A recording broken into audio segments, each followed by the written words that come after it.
Bonjour et bienvenue dans votre journal du mardi 23 août. Un homme de 45 ans est décédé ce lundi à la suite d'une noyade. C'était aux alentours de 16h30 au Sables-d'Olonne, au niveau de la promenade Wilson. Malgré un massage cardiaque, des sauveteurs sur place, la victime n'a pas pu être réanimée.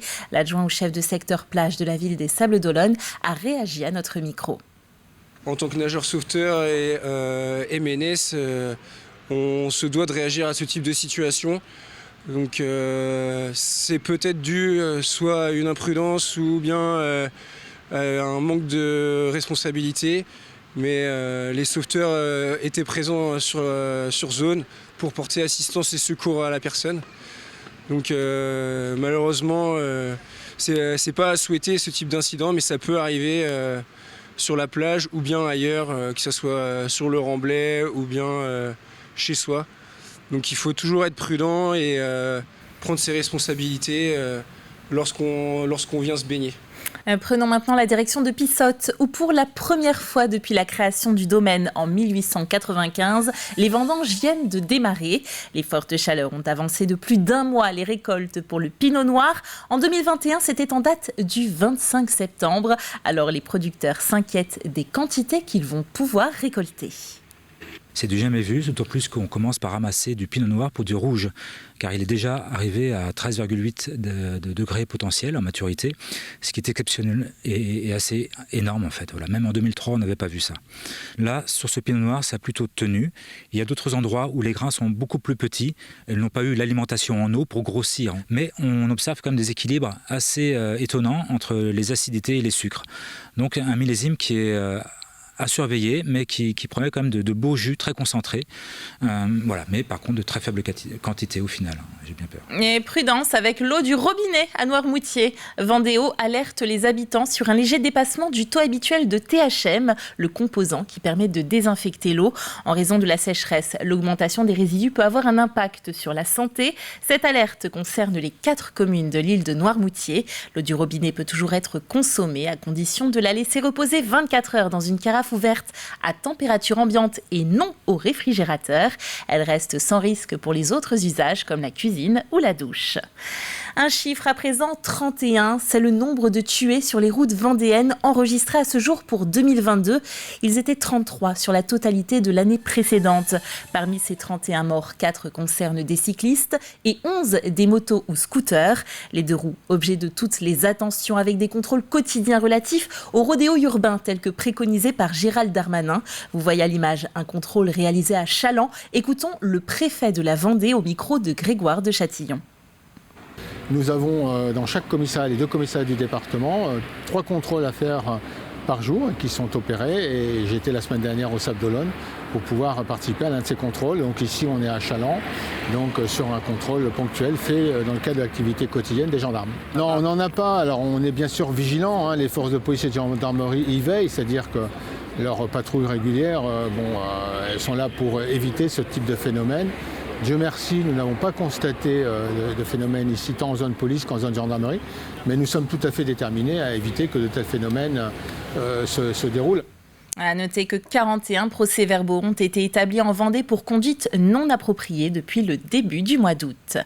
Direction Grosbreuil à présent, où 3 maisons neuves en accession sociale ont été inaugurées au début de l'été. Sur le principe de la location-accession, elles permettent à des acheteurs à faible revenu de devenir propriétaires en passant par une première phase locative. Les explications d'Alexia Janet.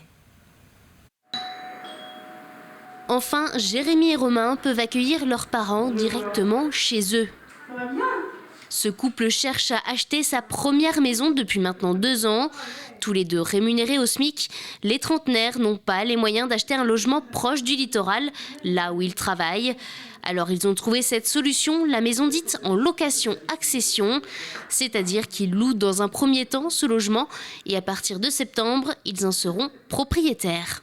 Une fois que l'emprunt sera validé, nous serons aux alentours de 830 € par mois, sur une durée de 25 annuités.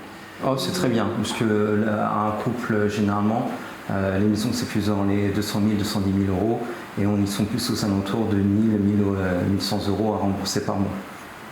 Ce qui est non négligeable pour un couple avec 2 salaires.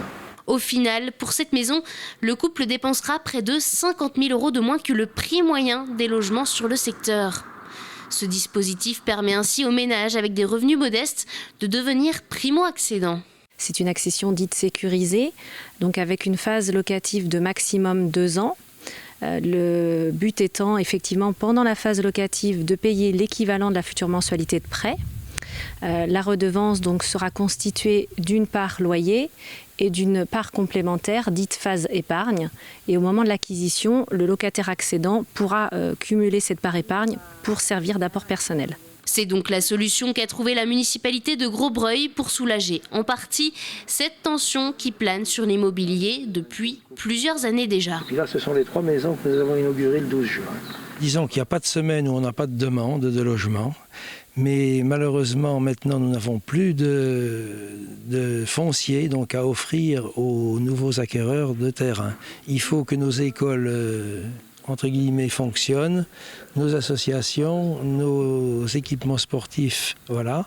Donc, il est toujours intéressant pour une commune d'accueillir des nouveaux habitants.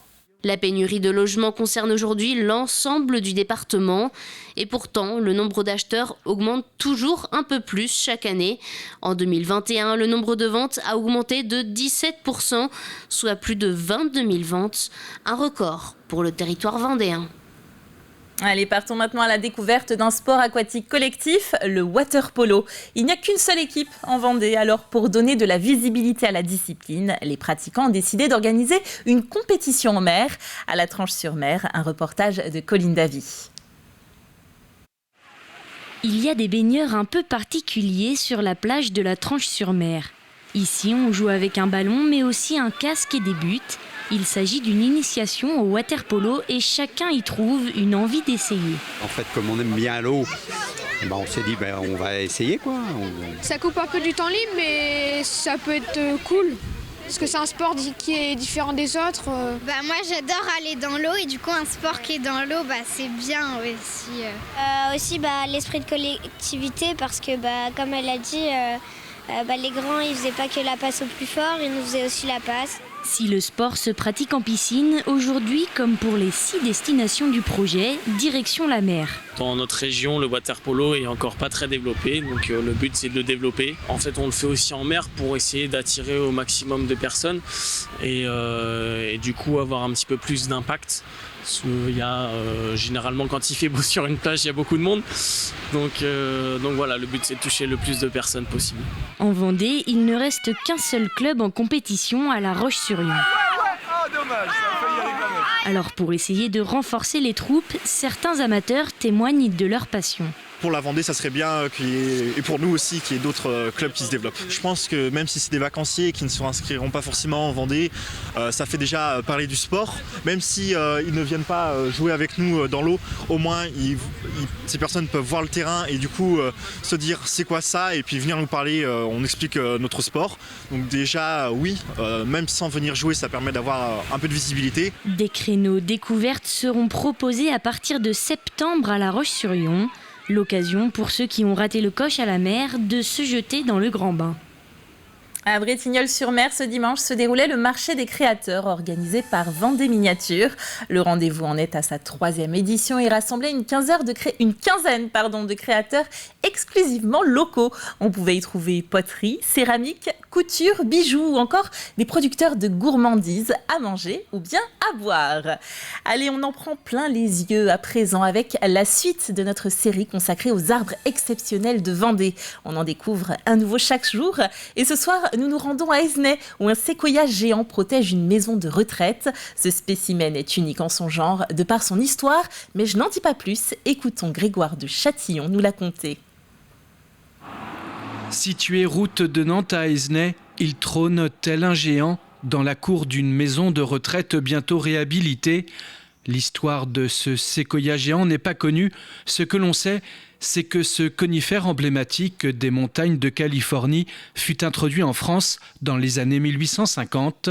Le séquoia géant est dans son aire naturelle l'être vivant le plus volumineux au monde. Ici, ce beau bébé d'une hauteur de 25 mètres, avec une circonférence de tronc de près de 6 mètres, a dépassé le siècle. Il fait le bonheur de cette résidente. Non, quand je l'ai vu la première fois, je me suis dit, c'est pas vrai, c'est pas possible. Non. Et c'est vrai, je ne veux pas dire. Hein. Quand vous le voyez,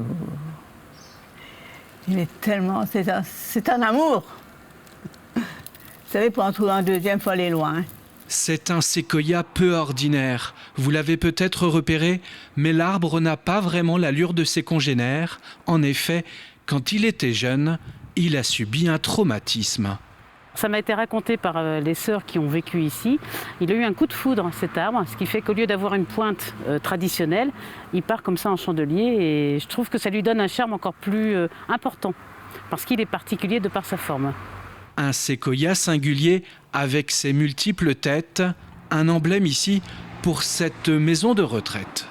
J'ai le sentiment qu'il veille un peu sur la maison et sur ses habitants. Donc je suis très fière de l'avoir parmi nous, en quelque sorte. Et une de mes missions, c'est de veiller à son bien-être, à faire qu'il puisse continuer à veiller sur cet établissement. Un patrimoine vivant et bienveillant pour les résidents de la maison de retraite Charles-Marguerite d'Esnay. Allez, il nous reste quelques secondes pour jeter un œil à la météo. Et c'est une météo vraiment estivale qui nous attend demain avec enfin le retour du grand et beau soleil et des chaleurs un petit peu plus élevées que maintenant.